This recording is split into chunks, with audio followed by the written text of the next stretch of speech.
Bonjour.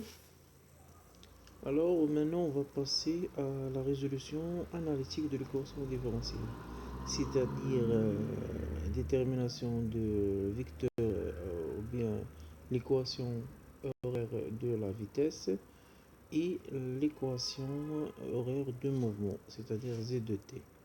D'abord on va commencer par l'équation horaire de la vitesse, c'est-à-dire v en fonction de t. Alors, on a l'accélération g est égale à g est égale à constante et la trajectoire rectiligne. Alors, le mouvement est rectiligne uniformément varié.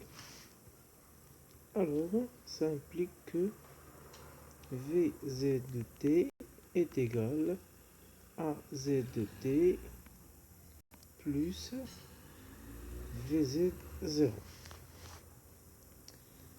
À l'instant t est égal à 0, Vz est égal à V0. Alors, pour déterminer Vz0, toujours, d'abord, tu dois tracer le vecteur vitesse. Alors, le mobile, ou bien la boule, se déplace vers le bas. C'est ça le sens de mouvement. Ok? Alors, vecteur vitesse, ce sens vers le bas. Et l'axe OZ orienté vers le bas.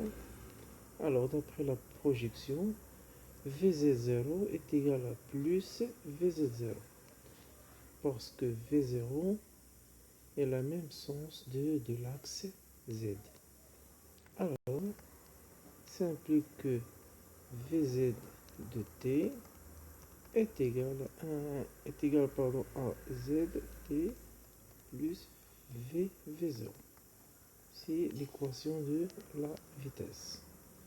Maintenant, on va passer à l'équation horaire de mouvement, puisque le mouvement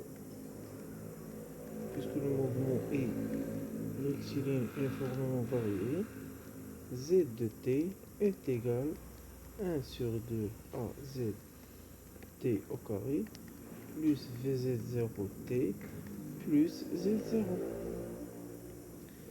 À l'instant t est égal à 0, c'est-à-dire les conditions initiales, on a vz0 est égal à plus v0 et z à l'instant t est égal à 0 est égal à z0 en général. Alors d'après ce cas étudié, z0 est égal à 0 car le point de départ correspondait à l'origine de l'axe. Alors, z de t est égal à 1 sur 2 à zt au carré plus vz0t.